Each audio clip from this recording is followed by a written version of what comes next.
2 question number second है, find the coordinate of the points of trisect of the line segment joining 4 -1 and -2 -3। Question ये बोल रहा है कि ऐसे कोऑर्डिनेट्स के पॉइंट्स बताइए जो कि इन दोनों पॉइंट 4 -1 और -2 और -3 को ट्राइसेक्ट कर रहे हैं, मतलब 3 इक्वल भागों में विभाजित कर रहे हैं। ठीक है, तो सबसे पहले देख लेते हैं क्या होगा। मान लीजिए ये दो पॉइंट, इन दोनों पॉइंटों को हमने ए भी माना है, पॉइंट ए और पॉइंट बी है। पॉइंट ए क्या दिया हुआ है, पॉइंट ए दिया है 4 -1 और पॉइंट बी दिया हुआ है -3 -2 -3 -2 -3। अब इसके बीच में दो कोऑर्डिनेट हैं जो इसको ट्राइसेक्ट कर रहे हैं, मतलब 3 इक्वल पार्टों में डिवाइड कर रहे हैं। तो हम समझते हैं एक पॉइंट यहाँ पे होगा, एक पॉइंट यहाँ पे होगा। 1 2 3 3 इक्वल पार्टों में डिवाइड कर रहा होगा, पी और क्यू। वो पॉइंट हमने क्या मान लिया, पी और क्यू। अब देखिए ये तीनों इक्वल पार्ट 1 1 और 1 3 इक्वल रेशियो में क्या कर रहा है, डिवाइड कर रहा है। ठीक है, इसको हम मान लेते हैं x1/1 और इसको मान लेते हैं x2/2। क्या मानते हैं, इसके कोऑर्डिनेट है x1/1 और इसका कोऑर्डिनेट है x2/2।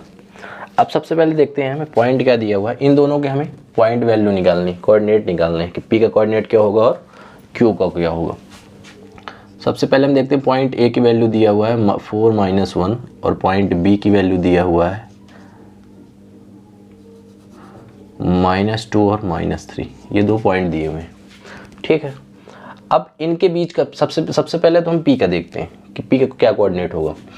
तो जो कोऑर्डिनेट p है, जिसको हमने x1 और y1 माना है, ठीक है, इसके लिए देखिए जो इन दोनों के बीच में रेशियो m1 और m2 की वैल्यू जो आएगी वो क्या आएगी, यहाँ तक एक रेशियो, टोटल 3 है, ये पार्ट 1 है तो ये पार्ट 2 होगा।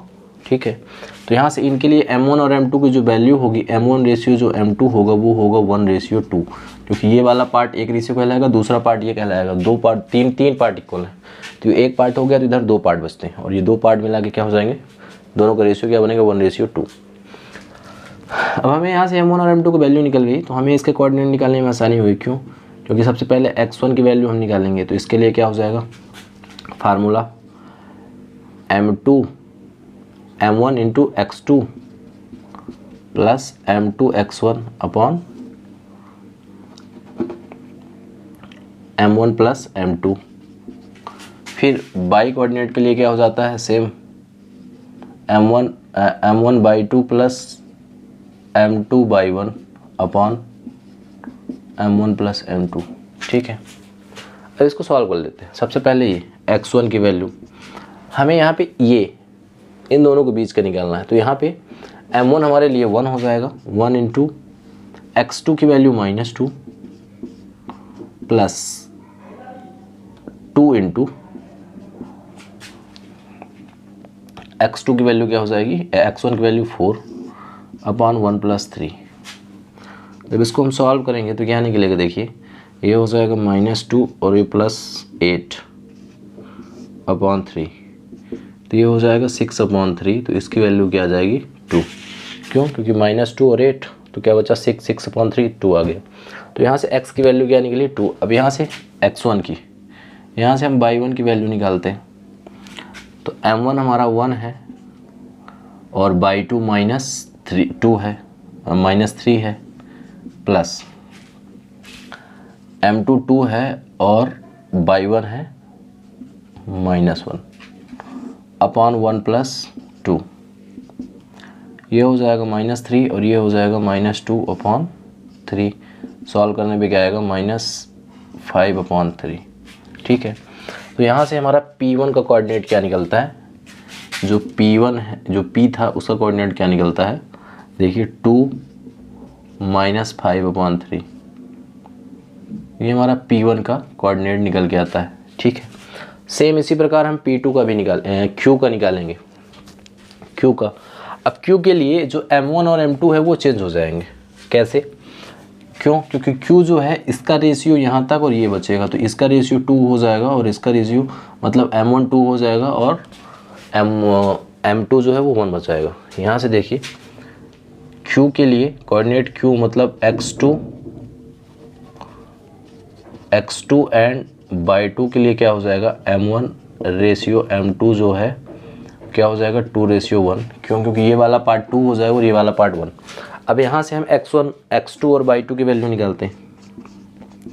x2 के लिए सेम फार्मूला, तो m1 की वैल्यू यहाँ पे 2 हो जाएगी, 2 इंटू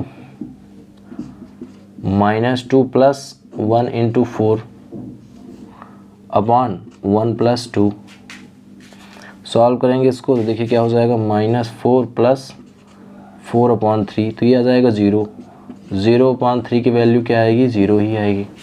ठीक है, तो यहाँ से x2 की वैल्यू क्या आ जाती है, 0। अब हम बाई 2 की वैल्यू निकालते हैं। बाई 2 की वैल्यू निकालने के लिए सेम m2 m1 और m2 क्या हो जाएगा 2:1। यहाँ से वैल्यू पुट कर देते हैं, 2 into -3 plus 1 into -1 upon 1 plus 2, उल्टा 2 प्लस 1 हो जाएगा यहाँ पे 2 प्लस 1 होगा। ठीक है, सॉल्व करते हैं तो ये हो जाएगा -6 और ये हो जाएगा क्या, -1 अपॉन 3, तो इसकी वैल्यू क्या आएगी, -7 अपॉन 3। ठीक है, तो यहाँ से देखिए हमारा Q की वैल्यू क्या आ जाती है, 0 -7 अपॉन 3। ठीक है, दोनों कोऑर्डिनेट निकल के आ गए। फिर से समझ लेते हैं क्वेश्चन क्या बोल रहा था। क्वेश्चन ये बोल रहा है कि A और B दो पॉइंट है। ए पॉइंट जो है उसका कोऑर्डिनेट 4 -1 है और जो B है उसका -2 और -3 है। इसको कोऑर्डिनेट्स हैं जो कि 2 3 ट्राइसेक्ट कर रहे हैं, मतलब 3 इक्वल पार्टों में डिवाइड कर रहे हैं। उसके लिए हमें क्या करना था, हमने ये डायग्राम बना लिया कि ये पॉइंट A और ये B है और P और Q उसको क्या कर रहे हैं, ट्राइसेक्ट कर रहे हैं, मतलब 3 इक्वल पार्टों में डिवाइड कर रहे हैं। और जब P और Q जब इसको ट्राइसेक्ट कर रहे हैं तो यहाँ से जो तीनों का रेशियो होगा सेम होगा, क्योंकि इक्वल पार्ट है, तो इसका इन तीनों का रेशियो सेम होगा। अब सबसे पहले P की बात करते हैं, तो P हमारा ये पॉइंट हो जाएगा।